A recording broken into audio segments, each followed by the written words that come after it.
Bonjour Carl Olive et soyez le bienvenu sur CNews et sur Europe 1. Emmanuel Macron l'avait annoncé, il l'a fait. Le président de la République a officiellement saisi le Conseil constitutionnel à propos de la loi immigration. Le chef de l'État qui espère que les sages censureront certaines dispositions issues des négociations avec les Républicains. Quelles sont ces dispositions que vous espérez voir censurées précisément ? Bonjour Monsieur Usaï, bonne fête et merci pour l'invitation. Non, le président de la République, il ne souhaite rien de la part du Conseil constitutionnel. Il souhaite simplement que le Conseil constitutionnel, je dirais, fasse son œuvre et puis vienne... Ça n'est pas ce que nous disent ses proches. Ses proches nous disent on espère que certaines dispositions les plus dures seront censurées. Ils le disent, vous pouvez le dire. Non mais le Conseil constitutionnel, vous savez, c'est l'arbitre du match. Et la météo, elle est la même pour l'ensemble des équipes. Donc le Conseil constitutionnel va peigner les dispositions de la loi qui a été votée au Parlement. Le président disait, et je le rejoins parce qu'on le vit sur le terrain, le conditionnement notamment des aides sur un certain nombre de temps passé sur notre pays pour les étrangers, c'est peut-être quelque chose qui sera réduit, qui sera annulé. Ça ne vous plaît pas ? C'est pas que ça me plaît pas. C'est ce qu'on a qualifié de préférence nationale dans le texte. En fait, il n'y a pas de préférence nationale. Il y a une préférence par rapport au travail. Et c'est vrai qu'aujourd'hui, lier les prestations sociales à un certain nombre de mois de travail, c'est pas quelque chose qui est incohérent. Simplement, il faudra que ça soit effectivement validé par le Conseil constitutionnel. Mais j'entends la droite républicaine dire qu'elle ne serait pas satisfaite de ces dispositions qui pourraient être annulées. Mais on n'a pas à être satisfait ou pas. Encore une fois, le Conseil constitutionnel, 1958, il est souverain et donc il faut respecter. Mais quand Emmanuel Macron dit, par exemple, qu'une caution pour les étudiants étrangers, c'est quelque chose qu'il ne trouve pas utile, il ne serait pas mécontent de voir cette disposition censurée, par exemple. Moi non plus. Moi non plus. Mais est-ce que vous comprenez que ce soit étrange de voir un texte adopté par la majorité et ensuite que cette majorité, que l'exécutif espère que ce soit censuré? C'est inédit, ça montre bien qu'on est en pleine crise politique, Carl Olive. Ça montre juste une chose, Monsieur Zay, c'est que quand Gérald Darmanin, après la commission mixte paritaire au Sénat, explique qu'il y a un certain nombre de dispositions qui pourraient être revues par le Conseil constitutionnel, chacun prend ses responsabilités. Quand les collègues républicains que je respecte, et d'ailleurs je les félicite par rapport au texte qui avait été fait, mettent des dispositions dont ils savent peut-être qu'elles ne passeront pas au Conseil constitutionnel, ils prennent leurs responsabilités. On n'a pas, nous, à interpréter le Conseil constitutionnel. Mais est-ce que nous vivons une crise politique aujourd'hui ? On vit, je dirais, une déflagration, et j'en veux pour preuve la menace d'un certain nombre de ministres qui... on fait un peu de chantage avec le gouvernement, avec la première ministre, avec le président de la République. Et évidemment que ça entraîne une crise. Du chantage en menaçant de démissionner si ce texte était voté, ce qui a été le cas. Oui, alors c'est compliqué, c'est pour ça qu'il y aura certainement un remaniement. Je pense qu'on ne gère pas les politiques publiques en faisant la menace et le chantage. Pardon de le dire, mais on en a beaucoup entendu pour le coup parler sur le terrain au quotidien par la suite. Moi, j'aurais préféré que celles et ceux qui avaient menacé puissent mettre leur acte en face de leurs mots, à l'image de ce qu'a fait Aurélien Rousseau, que je tiens à saluer, qui a été un très grand, notamment directeur de l'ARS que j'ai connu pendant le Covid. Après, chacun prend ses responsabilités, encore une fois. Mais je peux vous dire que ça affaiblit notamment la cohésion dans le groupe des parlementaires de la majorité présidentielle. Aurélien Rousseau, ministre de la Santé, qui a démissionné suite à l'adoption de ce texte. D'autres ministres avaient menacé de le faire. Clément Beaune, ministre des Transports, Rima Abdul-Malak, ministre de la Culture. Ils auraient dû démissionner, c'est ce que vous nous dites. Vous nous dites nous vivons une crise politique. Vous souhaitez un remaniement, il faut donc qu'il soit débarqué. Écoutez, c'est le président de la République... Mais vous le souhaitez. C'est le président de la République qui est maître de la situation. Vous le savez bien, Monsieur Usaï, donc ne me faites pas dire ce que je n'ai pas dit. Non, mais vous êtes membre de la majorité, vous pouvez émettre des souhaits, vous souhaitez qu'il parte. Je dis simplement que, encore une fois, faire du chantage, brandir un certain nombre de menaces si des textes sont ou pas adoptés, c'est compliqué ensuite pour les collègues de la majorité de pouvoir aller sur le terrain en cohérence totale. C'est très compliqué. J'aurais préféré qu'il n'y ait pas de chantage. Oui, très clairement, j'aurais préféré qu'il n'y ait pas de chantage. Est-ce que vous savez comment le président de la République a vécu ce chantage de la part de proches, de très proches, même comme Clément Beaune, par exemple? Oui, Clément Beaune, qui est un très bon ministre des Transports. Je crois que le président de la République, c'est quelqu'un qui protège ses équipes. Et donc, il aime chasser en meute. C'est le propre, notamment, qu'on connaît aussi dans le sport. Et quand on marque contre son camp, c'est compliqué ensuite de réintégrer une équipe. Voilà, je pense que c'est... j'espère que c'est de la maladresse. J'aurais préféré voilà, qu'un certain nombre de collègues puissent dire clairement les choses. Ça n'a pas forcément été le cas, mais il nous faut un choc psychologique. Oui, il nous faut un choc psychologique parce qu'on ne va pas se cacher derrière son petit doigt. Donc, cette loi sur l'immigration qu'il fallait, entre fermeté et humanité, ce que nous disent les Français, et les Français, en tout cas de l'ensemble de notre circonscription, eh bien, elle est plutôt satisfaisante. Maintenant, il faut passer à autre chose. Ce que vous nous dites ce matin, avec une quasi-certitude, c'est qu'il y aura un remaniement. Elisabeth Borne, il faut la remplacer. Qui pour la remplacer à Matignon? Ah non, mais moi, d'abord, je ne suis pas le porte-parole du président de la République. Je vous donne simplement le ressenti que j'ai sur le terrain. Et ce ressenti, c'est qu'il y aura un remaniement selon vous. Qui pour remplacer Elisabeth Borne? J'en sais strictement rien. Je vais vous dire, je n'en sais strictement rien. Ce que je sais, c'est qu'on peut remplacer les hommes et les femmes de ce gouvernement. Il faut aussi qu'on ait un choc de logiciel et un nouveau logiciel sur le terrain. Les Français, je vais vous dire, quand on les rencontre, ils ne doutent pas est-ce que cette loi sur l'immigration va être promulguée. Ils souhaitent être protégés de l'intérieur, protégés aussi de l'extérieur, juguler l'immigration, mais aussi faire preuve d'humanité dans par exemple, des régularisations qui étaient parfois sous forme de vaste hypocrisie. Il faut que ce soit très clair maintenant. Alors les ministres menacés par un remaniement très prochain qui seront sûrement attentifs aux vœux du président de la République dimanche soir. Il y aura aussi le rendez-vous, ce grand rendez-vous avec la nation dont on ne sait pas grand-chose finalement. C'est ce qu'a promis Emmanuel Macron aux Français. À quoi pourrait ressembler selon vous ce rendez-vous avec les Français au mois de janvier ?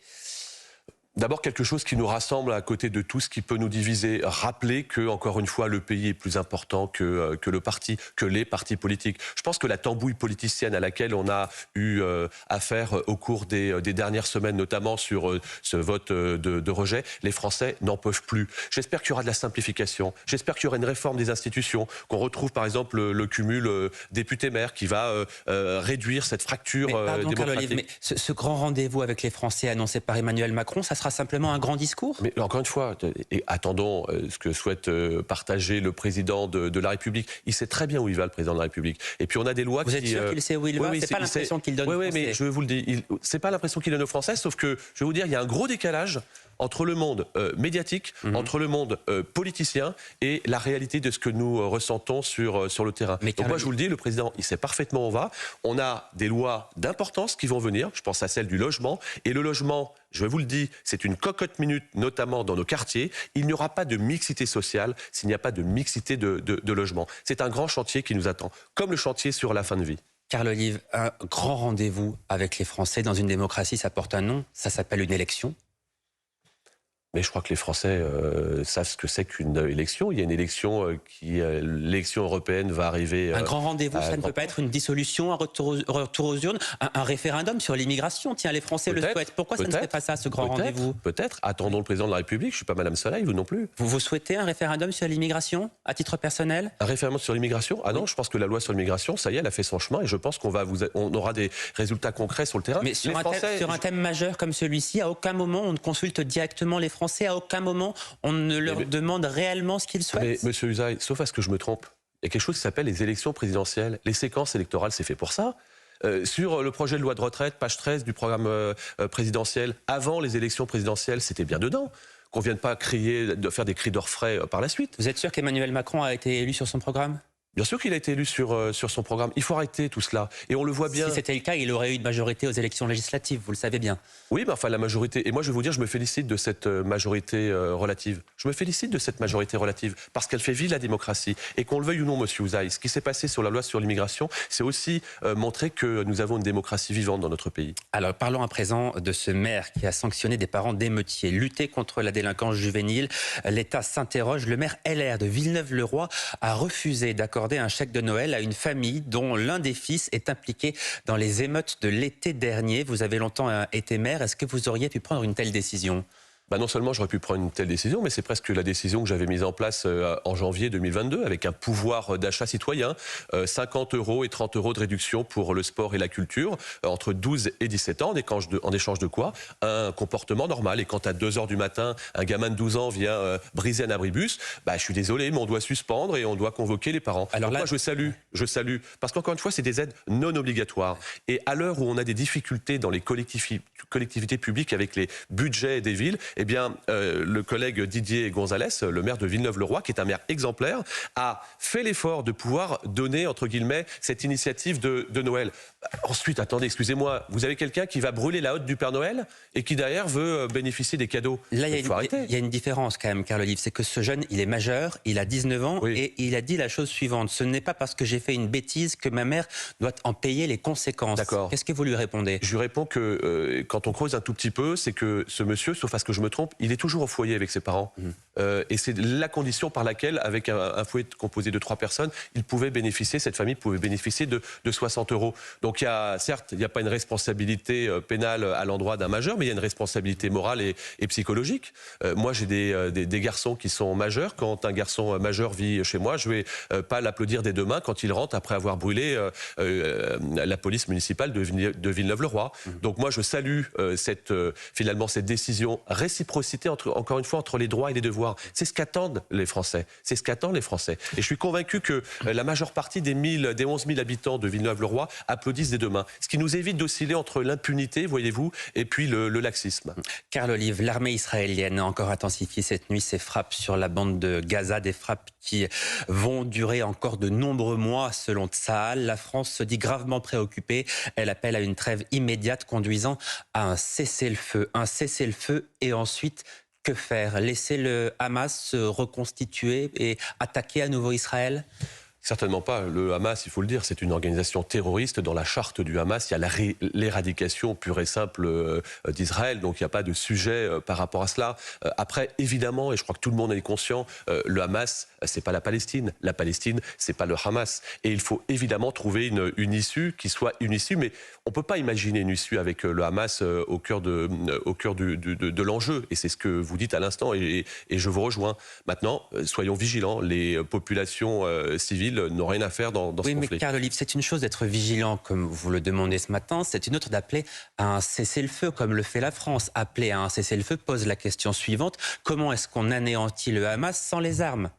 Et puis comment on rend les familles d'otages vivantes? On a aussi ça comme enjeu. Et c'est aussi la préoccupation des Français, parce que les ressortissants sont là. C'est aussi la préoccupation de Tsahal, parce qu'il y a encore des otages qui demandent à être libérés. Mais la question posée par la France, pardon, elle est importante. Je me permets de vous la reposer. Un cessez-le-feu, c'est déposer les armes. Comment est-ce qu'on anéantit le Hamas sans les armes? Vous avez une réponse à cette question? Non, parce que je ne suis pas un spécialiste en la matière et je pense qu'il faut être très. Mais le problème, c'est qu'on a l'impression que la France n'a pas de réponse elle-même à cette question. Là, vous le dites, le ministère des Affaires étrangères appelle à un cessez-le-feu et ensuite quoi? Appelle à un cessez-le-feu. Maintenant, je pense qu'il faut être aussi très vigilant sur le sujet. C'est pour ça qu'il y a des médiations qui sont faites actuellement, notamment avec le Qatar, qui ont été relancées pour effectivement peut-être qu'il y ait une pause. Mais en tout cas, la priorité des priorités, c'est l'arrêt de ce fléau. Et puis aussi le fait que les otages soient libérés. Enfin, je suis allé en Israël, j'ai vu des choses innommables. Il faut que ces otages soient libérés, évidemment. Ce qu'on retiendra de ce conflit en France, Carl Olive, c'est l'augmentation des actes antisémites, bien sûr, depuis le 7 octobre, mais ce sont aussi les propos abjects de la France insoumise. Il y a quelques semaines, sur CNews, vous disiez que Jean-Luc Mélenchon devrait être fiché S, car il est bien plus dangereux qu'un certain nombre de fichés S dans notre pays.